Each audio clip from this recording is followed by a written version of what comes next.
welcome to oh, welcome, happy new year. This is our first rev-up session for the year for risky women, and I think it's a good one. As we were just saying, we all sort of start with these great aspirations for the start of the year, and I think managing our health is and well-being is key to our success. So I've already worked with Holly a bit, and I'm still eagerly taking my psyllium husk daily. So you can hear more about that, I'm sure, through this on gut health and how that helps make you feel better overall. But we've got lots planned for this year, so hopefully everyone will stay tuned. It's even some live events that are coming up just in the near future. We've got one in New York for anyone who happens to be there or wants to share with their colleagues on January 23, a panel discussion. Then we've got one coming up in Sydney on February 5. And then we've got another one that's not even on the website yet, but in London on February 13th, the day before my birthday. Which should also be good around geopolitical risk and a whole range of risk intelligence topics. So watch out for that. And then our podcast that we do every year to kick off around our predictions for 2025 with our partners at Protivity. So lots underway. So sign up for our newsletter if you're not already done with that. But now over to you, Holly. Look, excited to get an update and feel revved up around my health. Great. Thank you, Kimberly. And ladies, welcome. I'm very excited to be here. And yes, January is the month that we're all pushing ourselves towards health, whether you're doing dry Jan, signing up to new membership, personal trainer, a new diet, whatever it is. I think if you can, take action this month, it'll set you up very well for the year ahead. So that's what we're going to talk about today, how you can eat, nutrition, look after your gut health, and balance your blood sugars to be able to have more sustainable energy and focus throughout the day. All right, so I will share my slides and then we will get going. But even so, just a quick introduction of maybe a little bit more about who I am. So I'm a health and nutrition coach, and I help people feel better. That's really what I do through nutrition and looking after gut health. And, I come from a similar background. I worked in corporate for 10 years. Kimberly and I worked together in Thomson Reuters in Singapore many, many years ago, over a decade ago, I think it was. And so I really understand the challenges that corporate women face in today's world, really with balancing nutrition and health goals and with your life demands. It's difficult. Okay, but today I'm going to really offer you some simple tips and tools that you can actually integrate into your busy life that doesn't require that much time at all, but will make a significant impact on your health. All right, so, okay, I'm going to stop letting people in, Kimberly. You can do it now, and I will share my slides. So here we go. Let's just do a quick test that you can all see my screen.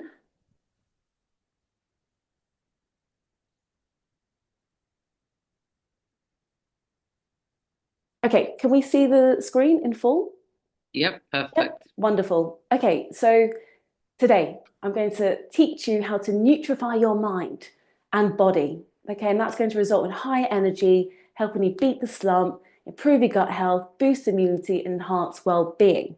Because we know that there is a fundamental link with nutrition and gut health and your body and mind. So what I want you to do right now, if you can, get your phone out and scan the barcode. We're going to do a quick survey. I just want to know a little bit more about your knowledge and experience, all right, especially around working on your energy. So scan the barcode, and then, Kimberly, what you might want to do is even drop in the code, the slido.com, if people want to click on that as well, if you can't access the barcode. Okay, I'm going to stop sharing. Oops, let's go to risky. Okay, so yeah, let me start the, where's it gone? Interactions. There we go. Okay, I'm using Slido, it's new for me, all right? I'm used to using menti. So let me share the screen again. Okay, do you have access to the questions? Yes, wonderful. All right, well, let's see, hey? Let's see. So what do you think is draining your energy? I have high stress levels. I have, oh, okay, there's double typo there. No, it's not. I already have stable energy, yes, there is. I'm constantly craving sugar. I think it's my diet, my brain is on overdrive. So there's probably a combination of why you're lacking energy. You know, what could be happening is a result of many of these things. Yeah, so we're seeing high stress levels, perhaps diet, and some people already have stable energy, so that's really good. All right, so we've got a combination of different people experiencing different things in the room. So next question, I just want to know, what is your top health goal for 2025? What is it that you're working towards? What's really important to you for this year? Is it weight loss? Is it higher energy? Is it sharper focus? Is it to ease those perimenopause symptoms? Is it to balance your hormones, have easier, more efficient digestion, perhaps to go and run a marathon, perhaps it's to get stronger in the gym. You know, we all have health goals, but I want to know, what is the one that you're really focused on this year? So we're seeing balance and strength, we're seeing fitness, we're seeing weight loss, higher energy and sharp focus, being fitter. Okay, so fertility, wonderful. Yes. So we're all kind of striving towards similar health goals, but actually some of them are very individualized. And so today I'm going to show you how a balanced nutrition, better nutrition, is actually going to help you achieve these goals and quicker. You know, if we're paying attention to nutrition, we're going to get further ahead. Great. So I'm seeing body. Not sure where the storage comes in, if that goes hand in hand, races. Okay, so it's kind of being jumbled up here. Yeah, high endurance races. I can see that it's kind of just broken those words up. All right, let's stop this.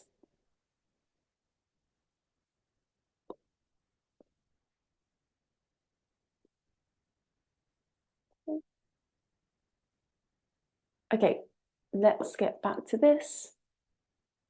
All right, can you see the screen in full now? Yep, wonderful. Okay, so my promise to you ladies, your energy and your performance at work will increase when you improve your diet and gut health. If you're not paying attention to nutrition, you're not performing at optimum. Incremental changes, the small changes you make every single day will last a lifetime. So we need to pay attention to nutrition to get further ahead. And we all have a baseline. You know, Kimberly and I worked on this, didn't we, Kimberly? We kept checking in kind of weekly. What's your baseline? Out of 10, where's my energy level today? Is it 10 out of 10 or is it 6 out of 10? You know, of course, if it's 6 out of 10, you want to be raising that baseline. You want to be actually focusing on what you're putting into your body that's going to get your baseline moving up day by day. What are my stress levels like?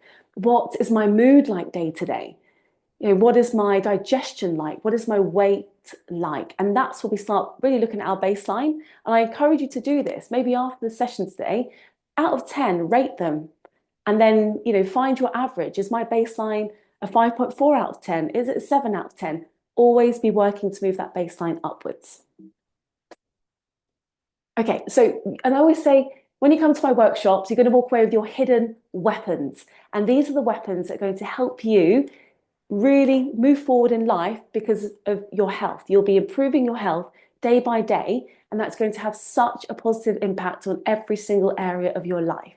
And so these hidden weapons today that you're going to learn is really understanding the gut-brain connection and digestion's impact on energy and focus, discovering those energy boosting foods and also learning the ones that you need to avoid, and how to fuel your body with foods that reduce stress and promote calm, and reducing those sugar cravings, you know, with these smaller but impactful changes, and then learning some practical tips that's going to help you eat healthier on the go.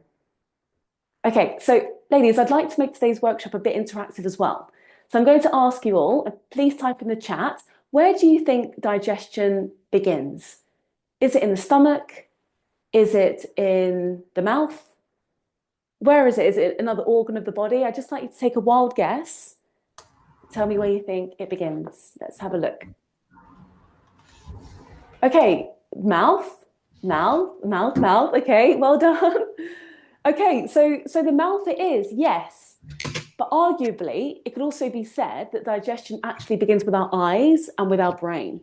Because just think about it, ladies, when you are sat at your desk, it's 4 p.m. in the afternoon, you've got those sugar cravings, and you think about the chocolate bar, what starts to happen?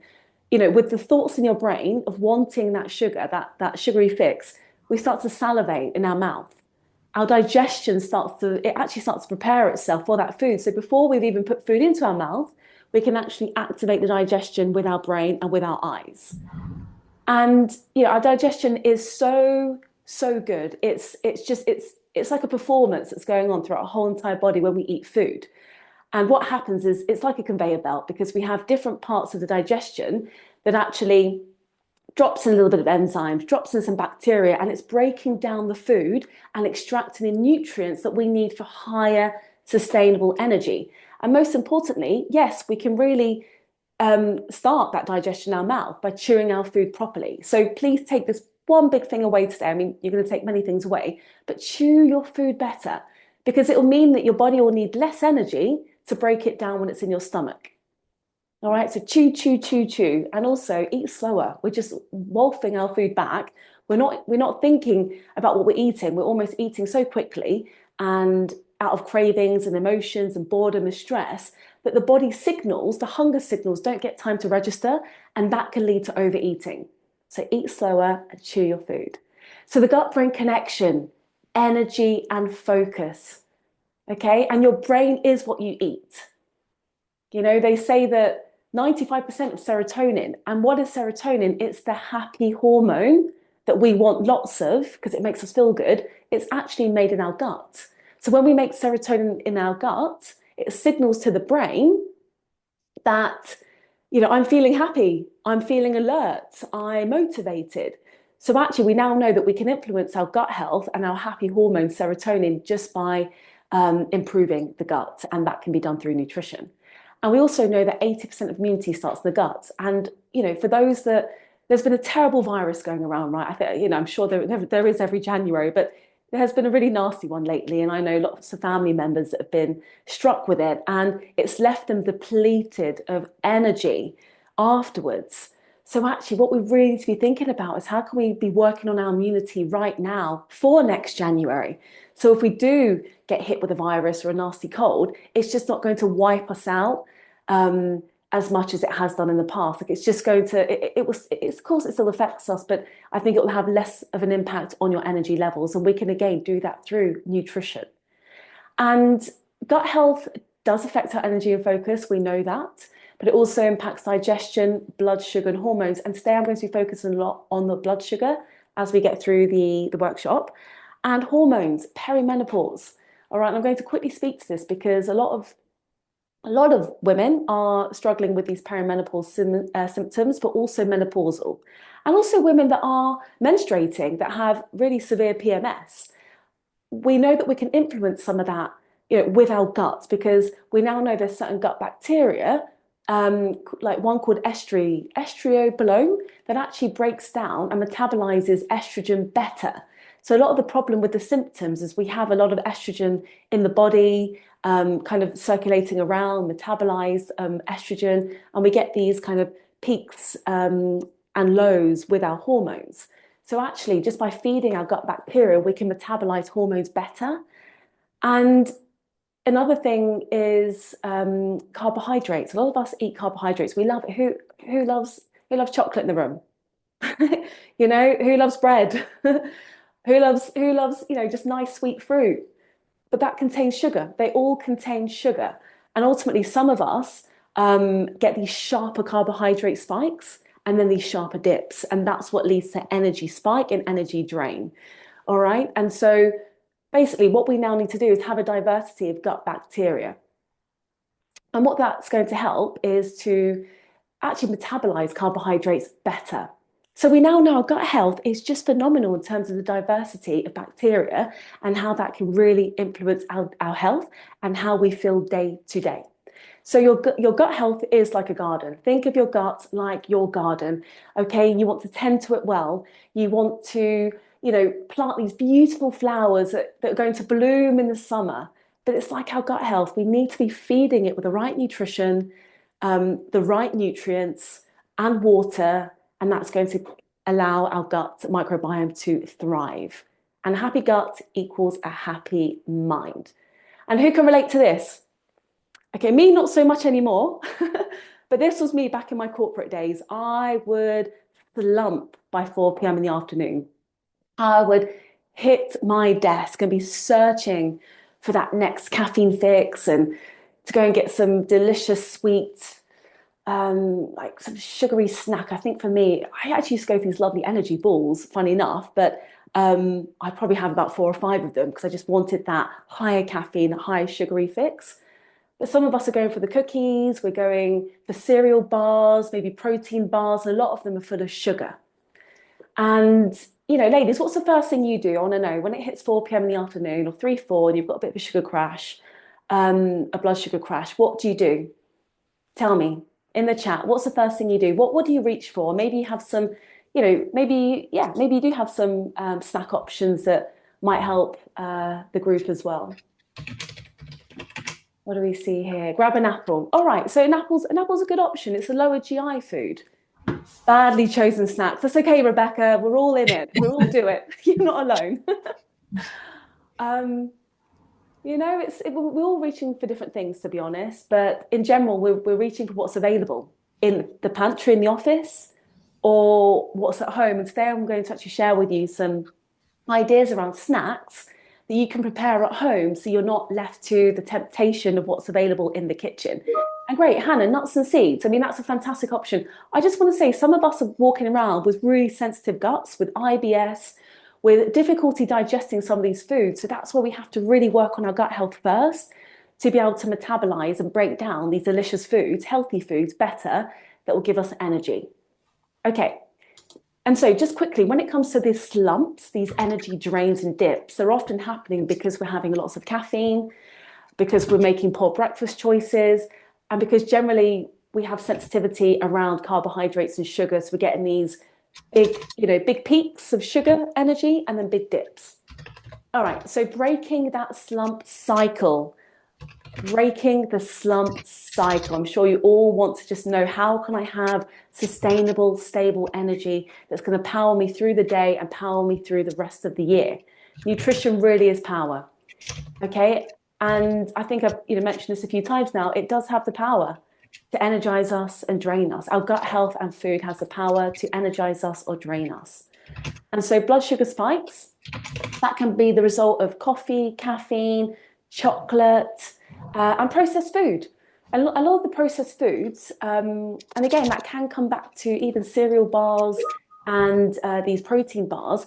If you just look at the ingredients and you see ingredients that you can't pronounce, they are often man-made. They are man-made. And so what we find in these bars is there's lots of hidden sugars and hidden fats. And that's what can actually lead to these blood sugar spikes. And so I'm going to share with you some hacks later on how you can almost reduce these spikes.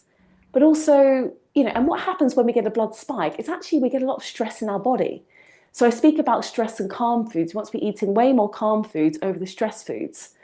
Okay, so when we eat, a food that spikes our blood sugar, is that we get a flood of adrenaline and cortisol in our body. And that can create all kinds of inflammation and then that blood sugar dip and energy drop. Again, food intolerances. So if you've got digestive pain and discomfort, you're probably dealing with inflammation, and we need to tackle that first. So a lot of us actually don't tolerate dairy or gluten very well.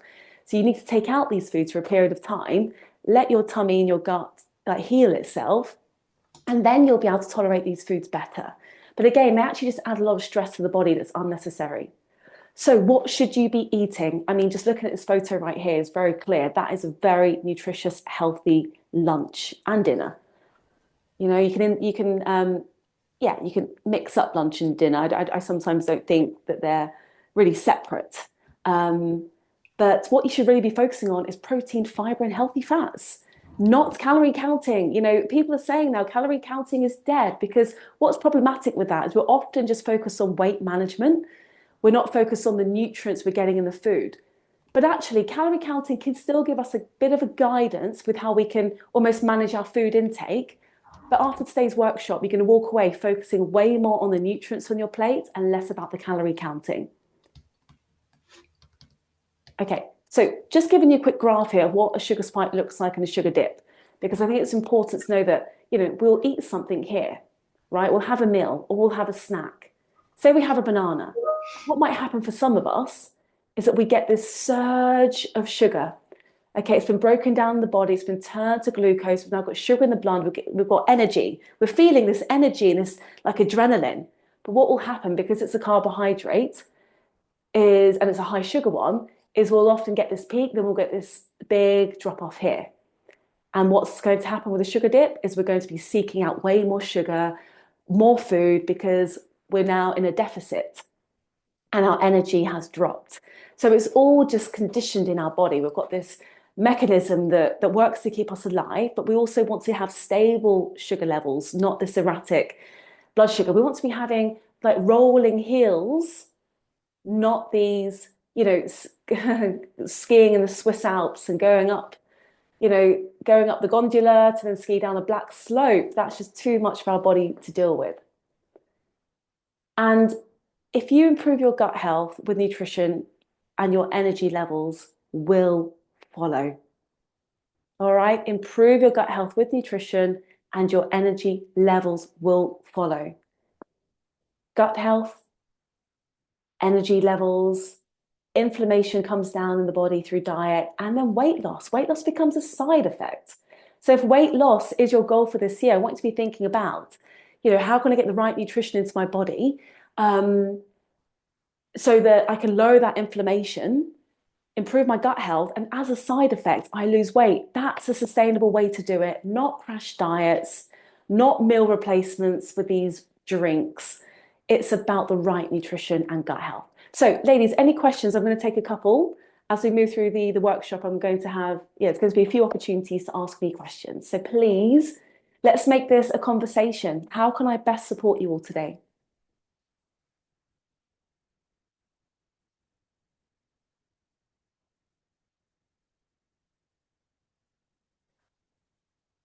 Kimberly, do you have a question?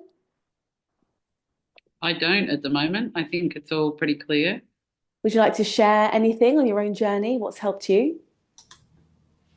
As I said, I think the focusing on fiber has been an interesting one for me because I didn't really appreciate how important fiber was in the diet and especially for your gut health. Okay, there we go. Yes, fiber is incredibly important. It's food for our gut, but also fiber, because I will actually speak to this, but while we're here, let me just chat to it now. Fiber is a way to pull out some of the toxic residue in the body. So when we're metabolizing hormones and food, we've got this waste matter that we're building up. So what fiber does, and especially soluble fiber, and Kimberly drinks husk, I think it's such a great health hack. If you have husk in the morning, psyllium husk is what it's called, a teaspoon of psyllium husk in a glass of water, just neck it. It's actually pulling out some of these metabolized hormones like estrogen. So that's going to actually start to reduce those symptoms around perimenopause and PMS. So it's just a way to really cleanse ourselves on a very gentle level is to have proper fiber, and it feeds the gut microbiome. I have a question. Go on, Rebecca. Yeah. I do quite regularly drink kombucha, so try and look for ways to kind of counter some of the bad behaviors, but I'm not sure how much impact that really has. Like, is it a fad? Is it actually helping? What are the pros and cons? And yes, it's a great question. It's a really good question because kombucha is definitely a marketed, gut food and a fermented food. And actually, there are different types of kombuchas out there. There are low alcohol kombuchas. There are lower sugar kombuchas. But I think in general, most of them are filled with so much sugar because it's a way to sell them, right? It's a way to market them better. They're going to sell if they taste sweeter. A lot of kombucha is more tangy and vinegary. That a lot of people wouldn't be very, nice. It's not as nice for the palate. So again, that's why kombucha is marketed as a fermented health drink, but can be full of sugar. So for you, Rebecca, I would definitely do some research online. I don't really drink kombucha myself. I haven't found anything local that would support me, that I find them quite sugary. You can make your own kombucha, then you know what's happening with the sugar content. But at the same time, kombucha does break down sugars. So it's better to have a kombucha than a black tea with with sugar in the tea, because that sugar is going straight into your blood. So I think the fermentation of the kombucha, of the sugar, just reduces it slightly in the kombucha, and it does have some good gut bacteria in there. And do you know what I would recommend? I would actually recommend with some of these foods, and I don't know if you've done this, Rebecca, got a constant glucose monitor. I'm wearing Zoe right now. I've really got into this. I thought it's because I've measured my glucose in the past with like a blood prick thing, which wasn't particularly nice. It was just very painful to be pricking my finger every day. But actually, I find these constant glucose monitors really interesting, because you can then see when you have that kombucha on an empty tummy how much your blood sugar spikes. And then what you could do is you could look at, actually, well, you know what, it actually really does spike. So what if I try to have the kombucha with some food, like with a meal or after a meal, and you might find that the sugar in your blood just is it's a lot more slower in terms of the release. So you won't have as much of an energy, Yeah, does that make sense? Yeah, totally. I think the other thing on the blood sugar glucose monitor, which I did a while ago, but I am also going to do, Zoe, when I get back, is to look at, like, several people mentioned stress, and I was in a highly stressed situation because of my husband being ill, and you could see what happened with cortisol levels and what that did to your blood sugar, which mainly for me made me have very low blood sugar because I released so much cortisol. And then I felt so dreadful when I woke up. And I thought it was just lack of sleep, but it wasn't. It was really just how my blood sugar was so disrupted by the stress levels. Absolutely. Right. So it's not just the food we're eating, it's what we're experiencing day to day with stress, and how much of this cortisol and adrenaline that we have pumping through our body. So today we're looking at how we can manage stress in our body with food. But as Kimberly said, it can also be, the perception of stress, or the life experience that you're going through. And so, husk is a good way to pull some of that adrenaline out of the body. So if you are going through a really stressful day, I recommend having psyllium husk, 1 teaspoon in a glass of water, mix it, neck it, because it does go glutinous, and the texture can be horrible for some people. You can actually do that like every 2 hours. So, instead of like popping some medication every 2 hours, you could do that, and it'll just start to pull out this adrenaline, the hormone that's in your body. But in general, it's a tough one, isn't it, Kimberly? When you're going through something really stressful, it can have a huge impact on your blood sugar levels. But we've almost got to deal with that response to stress in a way as well.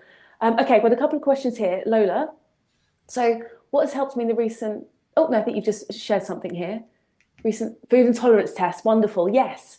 Because as I mentioned, some of us have sensitivities to food, and then we're walking around with lots of inflammation because we keep adding fuel to the fire. We keep drinking the dairy.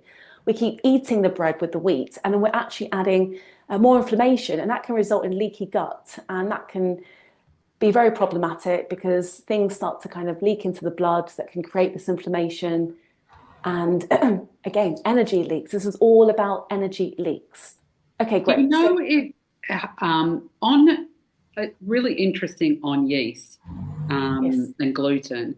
So I was told in Australia, because there's now a lot of gluten intolerance, and that's because our wheat has extremely high gluten levels in Australia compared to some of the European wheat. So, for example, someone told me when they eat bread in France or the Netherlands or whatever, they don't get ill. But if they have Australian bread, they're just dreadfully ill.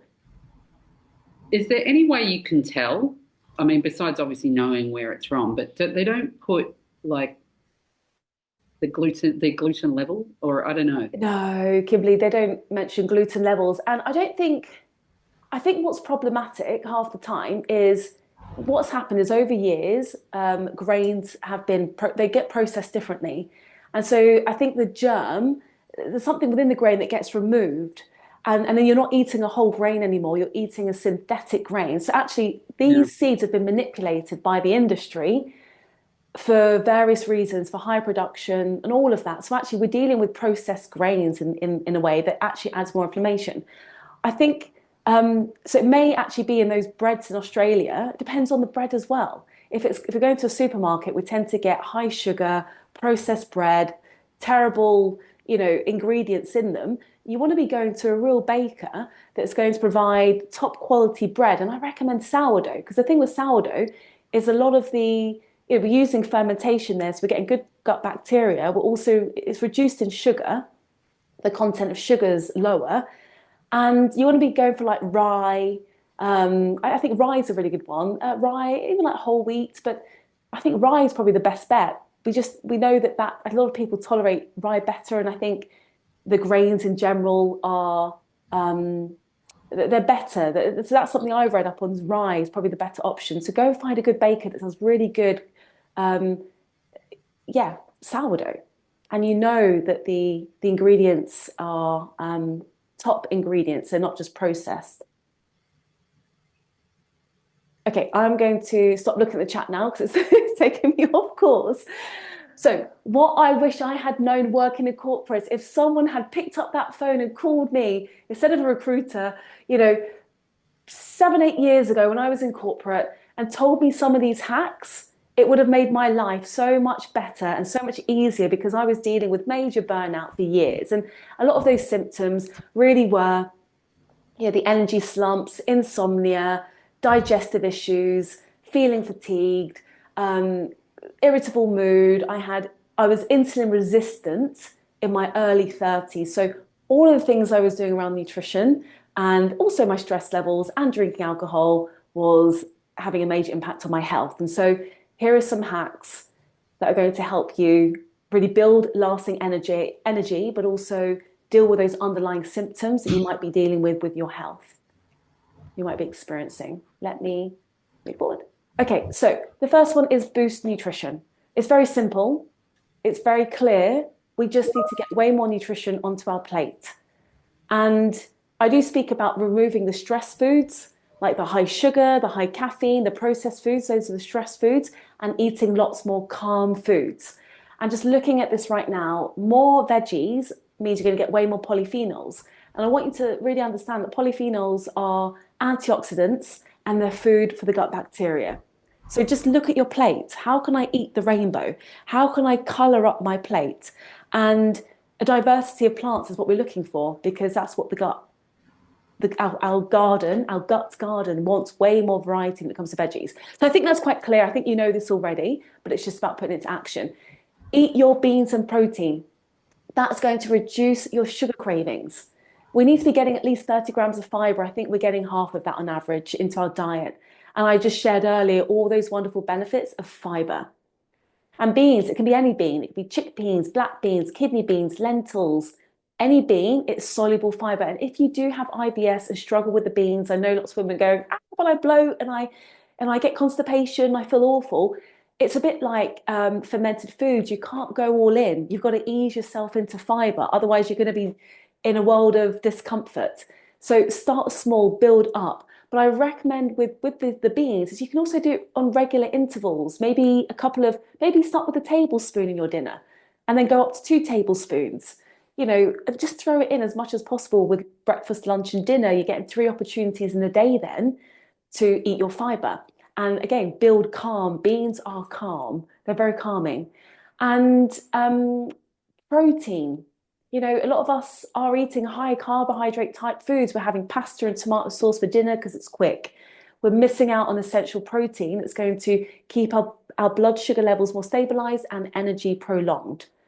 Okay, and so I spoke about the peri-symptoms earlier and how we can use fiber to pull out the adrenaline, the stress hormone, and also, estrogen. So we start to clear up some of those peri-symptoms and PMS.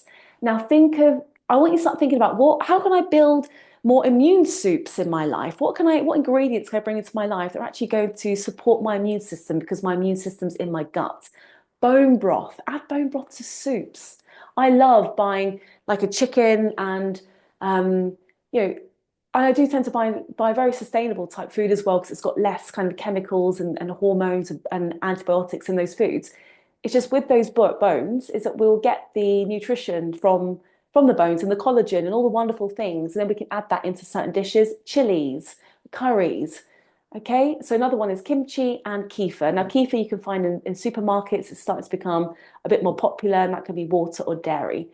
And now, energy foods are very simple. They're just whole foods. I'm not going to say, hey, eat these top 10 things, you'll get loads of energy. I truly believe it's about having strong gut health and eating whole foods, because all whole foods are nutrient dense, and then you guarantee you're going to be supporting your energy levels very, very well. So just a few ones there: the salmon, the sweet potato, the avocado, the leafy greens. We all know this, I think. Most of us know this. It's about the creative ways you can get these into your diet. And now supplementation. People ask me, should I supplement or not? I truly believe get your nutrients from your diet as much as possible. But if you are struggling with your energy, you can always almost like buy a supplement as a kind of insurance. Now, I think the fantastic brand is pH Kind, and they have an energy and immunity blend. And I've been taking them at the start of Jan because of this, flu virus thing going around. And I am very strong and healthy right now. I haven't got any of it, and I've been exposed to other people. So I think it can be a real kick and jumpstart for the body to get a lot of these nutrients into our body through supplements as well. And you've got to be thinking the B vitamins, the B nutrients, the B12s, the B9, the vitamin D, the vitamin C, zinc, iron, magnesium. They all contribute towards immunity and energy. Okay, so balanced blood sugar. Is anyone familiar with this? Has anyone used, sorry, Lola, you did mention you use a glucose monitor. So, it's probably just if you've already kind of gone into blood sugar balancing, maybe some of these are not new to you. But actually, what's really important is we look at, how are we able to influence these blood sugar spikes? Okay, and there's several hacks here that you can do for yourself. And, if we have steady blood sugar, we're going to have steady energy. And the truth is, if we have steady blood sugar, we're going to have lower cravings, we're going to have more energy, sharper focus, sharper mental clarity. And for some of us, that's going to equal weight loss. So, really look at balance your blood sugars as almost like a strategy, for how you feel day to day in your life and at work.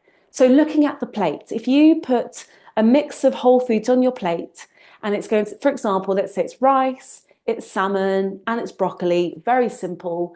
What you want to be looking at is, okay, I'm going to get a couple of mouthfuls of the vegetables first, the broccoli, because that's going to produce a bit of a barrier, like a mesh in the body, that will actually reduce the glucose from the rice. The glucose spike from the rice is actually going to lower that release into your body. So we can still enjoy our carbs, but we can eat them more strategically. And so what you'd think about is veggies first, and then eat your protein, and then eat the carbs last. I know that's hard for some of us because I personally like mixing up my food. I like pleasure, I like texture, I like the taste. But I think if you could just have a couple of mouthfuls of the veggies first, that's going to help you tremendously, and it can actually reduce the spikes by up to 75%. Now, a couple of things you can think about here, like, for those in the room that love a bowl of pasta, love a bowl of rice, I certainly know I like my rice with my chili or a curry, but what I tend to do is mix it up. So I'll do a 50-50 dish. Think of having cauliflower rice, of 50% of that rice dish.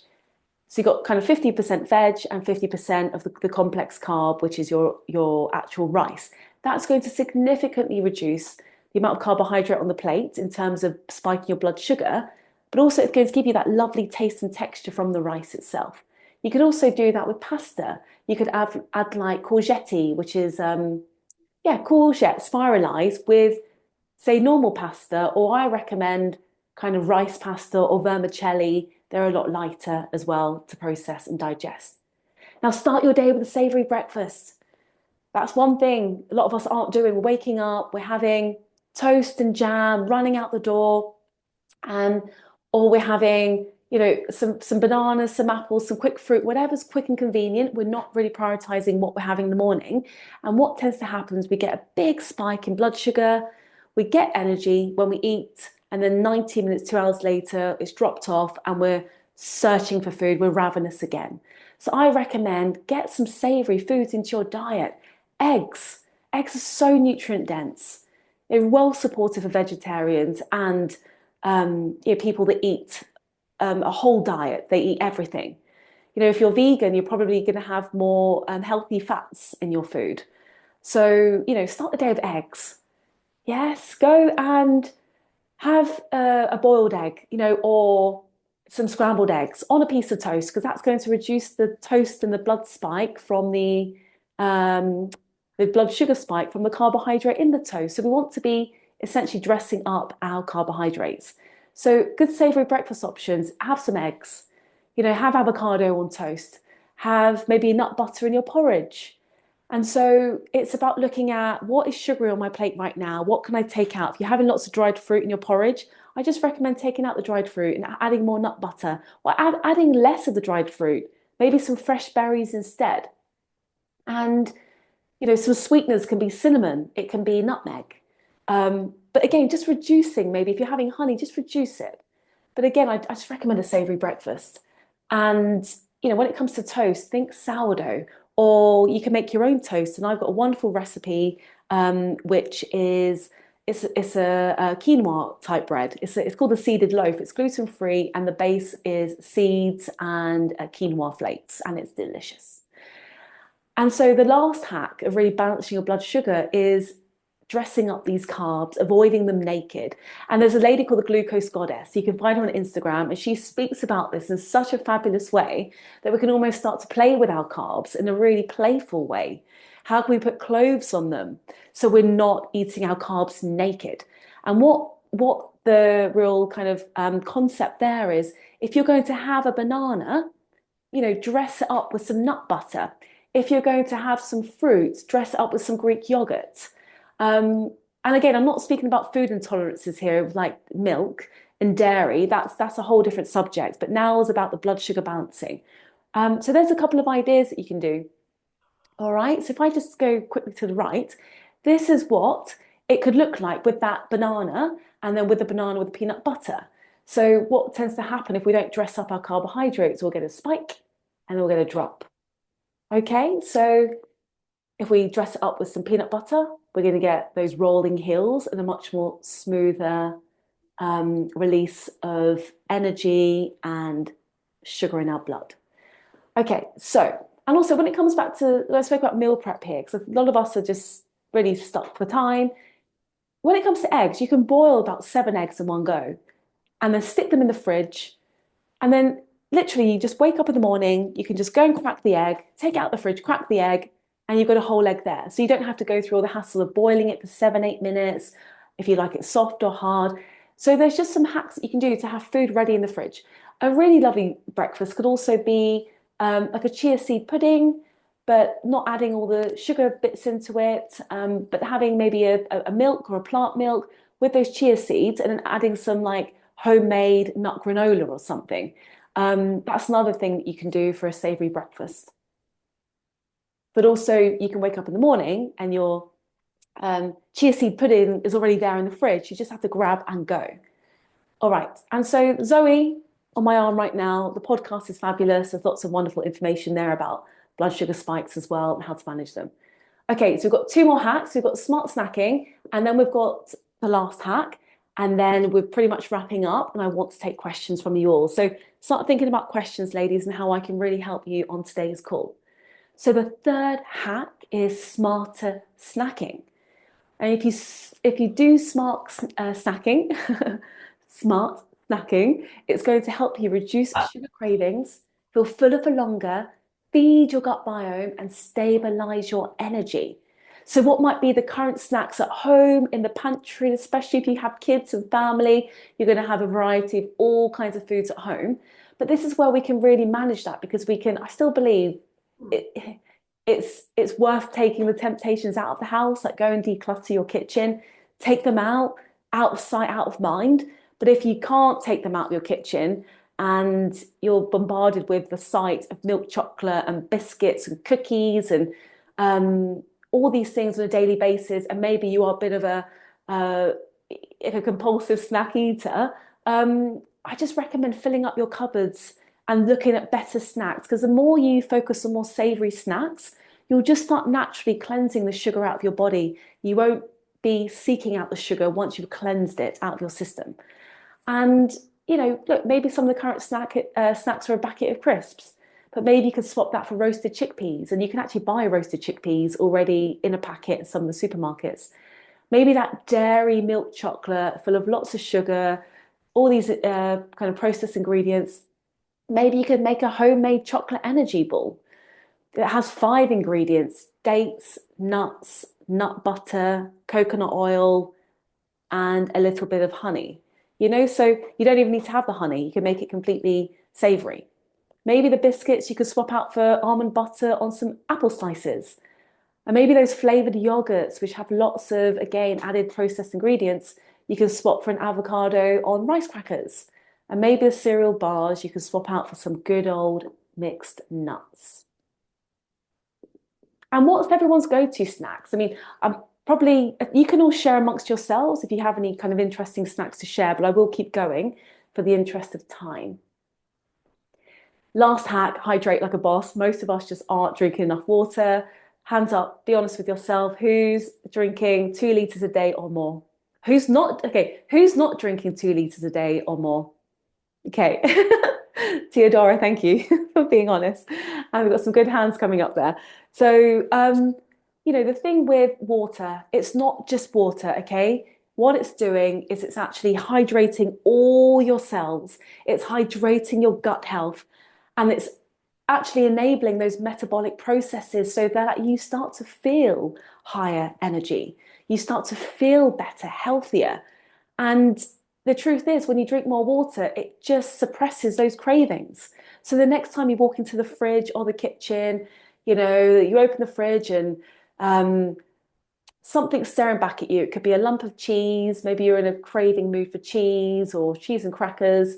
Or maybe, you know, there's like a sugary kind of a sugary oat, like an oat milk drink you want to make. There's something staring at you. The truth is, it's not really what your body wants. Your body wants the water. So I encourage you to drink a glass of water, then ask yourself, do I want this craving? Do I really want to have the latte? Or actually, was it water that my body really needed? So drink more water and buy a bottle that you can walk around with, and that's going to be a reminder to drink water. Jazz it up. Add lemons, add ginger, add cucumber, add electrolytes, which is salt. You know, so there's ways we can actually jazz up the water so it doesn't taste boring and plain. And a lot of people start to do this kind of 50-50 coffee mix, meaning you can actually, you know, go and get a decaf mix and then almost make a blend of decaf and normal coffee, and then you're just reducing that caffeine intake, because what's problematic with caffeine is it's a diuretic. It's dehydrating for the body. It will pull out liquids from your body. And also, we're now starting to understand that caffeine can also leach nutrients from the bones. So osteoporosis, if that's something you're concerned about, probably not best to have loads of coffee. Just reduce your intake and get more H2O in your body. That's what it really needs. Matcha and green tea still contain caffeine, but a much slower release. You won't get that energy spike and then the drop off. And lastly, have your coffee with your breakfast, not on an empty belly. And that's going to balance your blood sugar spikes. So I tell you what, for the interest of time, we're just going to move forward and I'm going to wrap it up and then I'm going to take your questions. So last slide, nutrients for thought. When you look at a plate of food, do you think food, calories or nutrition? Tell me, ladies, what are you thinking when you look at your plate? Is it just food? Is it a bunch of calories? Or is it nutrition? I think nutrition. Nutrition. Okay, good. Well, I'm glad you're thinking that way, because that's what we want to be looking at. Is my plate full of nutrition, or is it just a bunch of calories and I'm more concerned about losing the weight? I'm more concerned about these empty calories, but I'm not thinking about how it's going to give me energy and focus and stabilize my mood and feed my gut health. So that's what I want you to be thinking beyond, nutrition, Lola. Yes. So think beyond calories and identify the nutritional value, especially looking at that plate. We've got those beautiful omega-3s from the salmon. We've got the lovely complex carbohydrates coming from what I can see. That could be couscous there, or rice, or brown rice. We're getting these, so we're going to get some glucose, and that's going to help us with our energy. But also we're getting the veggies here, all those polyphenols from the veggies, and maybe the fruit we would have after dinner. So it just reduces the blood sugar spikes. Okay, so putting it all together. Number 1, eat for energy. Choose whole, nutrient-dense foods to power your day. Number 2, support your gut. A well-tended microbiome fuels your body and mind. And number 3, fuel blood sugar. Balance your meals to avoid energy crashes. Number 4, hydration is key. Drink water consistently to keep energy flowing. And number 5, look beyond calories. See each meal as an investment in the future you, fueling greater energy, success, and happiness in your life. Okay, so for those that actually want to take action on their health and diet and nutrition, I'm running a 21-day body reboots for women. It starts on the 17th of March, a couple of months away, but this is going to be the spring reboot to get your body and energy all ready for the summer. You can actually access the link to sign up and all the details at www.hollyrudge.com/reboot/. And ultimately, this is about helping you get 3 quick wins through nutrition, and that is more energy, helping you lose weight and also get that body glow.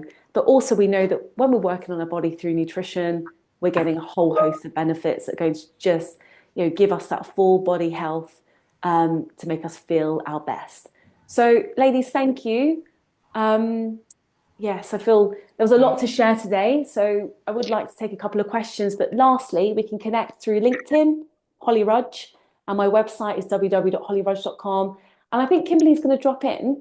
I have a feedback form that I would love you to fill in. It'll just give me really some insight into how you found the workshop today, but also for future risky events. It'll enable us to build some better, hopefully this is good, but some more exciting future workshops for you all based on what you're looking for. And I will send a Clean in 15 recipe book, and that's going to give you 15 recipes in under 15 minutes that are there to balance those blood sugar levels and feed your gut. So I think Kimberly's popped that in there. And is one of them the bread that we talked about or not? So the bread, no, don't worry about the bread. I can pop that into a separate email. That's fine. I'm happy to share that. I'll pop the bread, into the email, Kimberly. But that's it. I think it's very good. And then the other question that was in here is, does green tea and herbal tea count for your 2 liters of water? So green tea and herbal tea doesn't count for 2 liters of water. So I would say yes. Green tea does have some caffeine in it, but it's not as dehydrating as coffee. So just make sure you're getting 2 liters in. Green tea and herbal tea, yes, that does count for your 2 liters. But what some of us can do is just get, I carry a big thermal flask here, and I sip hot water all day. Just need to get more water in our body, full stop. Yeah. And ladies, any questions from anyone in the group? I would love to, or anything you'd like to share, anything you've learned today, anything new. And feel free to just unmute yourself and come up and speak, because there's only a few of us. I have a quick question. So thanks for that, Holly. It's very inspiring. I think the part that resonated most was the blood sugar monitoring. So probably not something I don't have in my life at the moment. So not as a product endorsement, but I was just quite curious to hear a bit more about the Zoe approach, or if there are other ways of doing it more simply without going all in on the Zoe. Yes. Just to help with that aspect. So maybe dip a toe in the water first and then start to think a bit more. Okay, so Rebecca, so on that one, I would say you don't need to go out and rush and get Zoe. For me, it's part of the work that I do. I need to dive in and understand the trends and what's available. Zoe has helped me tremendously. I don't endorse it, by the way. I don't yeah, I don't kind of benefit from it. I just see the tremendous benefits that I get and other clients I work with have got through managing their blood glucose with the CGM. So CGM is just easier to manage. But if you don't want to go in and invest in a CGM, the constant glucose monitor, or Zoe, what you can do is you can actually just track your symptoms. How do I feel after I eat breakfast? Because we want to be really stabilizing our energy levels and feeling full for at least 4 or 5 hours. So, and if you find that you're not feeling tired, fatigued, 4 or 5 hours after eating, then you're eating good food. It's nourishing you. So you can check really with the symptoms of fatigue, tiredness, low energy, irritability, perhaps even symptoms like nausea, just how's your body being affected by the food. So, and then look at lunch and then look at dinner. Most of us are having a late afternoon snack just because we're going quite long from lunch until dinner, and that's really fine. But just see how the snack, does it give you stable energy, or do you find this big surge and then a quick dip that maybe 90 minutes later you're ravenous and wanting something again? Those are some of the signals and signs you can look for. In basic terms, by the way. Basic terms. Yes. Okay. Thanks very much. Anyone else? One last question I'm happy to take, or someone like to share something from today's workshop? Anything that maybe they learned that was new, or that they might be integrating into their life, that they're kind of committed to doing? I think that covering your carbs, to eat the order of is always an interesting one. Yes. Combination, like food combining. Yes. And starting with your vegetables and then eating your protein, Yes. and then eating your carbs. I think, yeah. Yeah. All right. Yeah, that's a good one, Kimberly. Maybe I can add a comment here, Holly.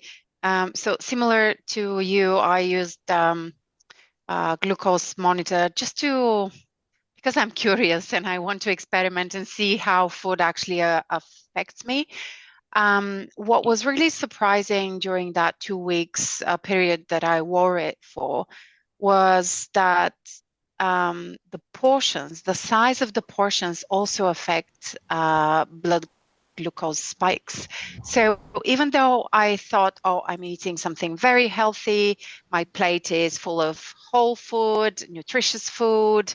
So all of the tick boxes were there, but it was just the portion size that sent me off the chart, like big time. So lesson learned for me, watch what you're eating, but also importantly, how much. Mm. Theodora, thanks for sharing that, because I've noticed that in the last couple of weeks as well. I mean, I look at my plate and it's incredibly nutritious. Exactly. But I like my food. And so it can depend on the amount of food you're eating. Also, if you've slept well the night before, there are so many factors that affect blood sugar. As Kimberly said earlier, stress levels, that's outside and beyond food. There are so many factors that do make a difference with blood sugar. But yes, maybe looking at your portion, and that becomes, I guess you start developing a sense of intuitive eating, because there's so much data out there, eat this amount of protein, you've got to eat this amount of fat and this amount of carbohydrates. You go, how on earth can I put that on my plate? What does that mean? I think we need to start connecting more to our bodies and understanding our bodies on a deeper level, that actually, you know what, wow, when I have that amount of food, it's spiking and I'm feeling, really full. Perhaps I'm overeating. Maybe I could just reduce that portion and then test again. But yes. Cool. But thank you. Thank you for coming up and sharing that. All right, ladies. Well, I think we are out of time now. And so, yes, let's wrap it up. And I'm just really happy that you all came on the call today. And I hope that you got some really good value out of this and can take some of these great kind of hacks moving forward to support your body and health and the future. Thank you so much. Yeah, thanks, Holly. Now, we have got another session on the 21st, Tuesday the 21st at 5 p.m. UK time. So if you want to tell your friends or others, they can register as well. So thanks all for joining, and thank you, Holly. So many good tips there. So welcome. All right, Thanks. ladies, goodbye. Have a Thanks. great Bye-bye. day. Thank you. Bye. Have a great rest of Bye. the day. Bye. And you. Bye.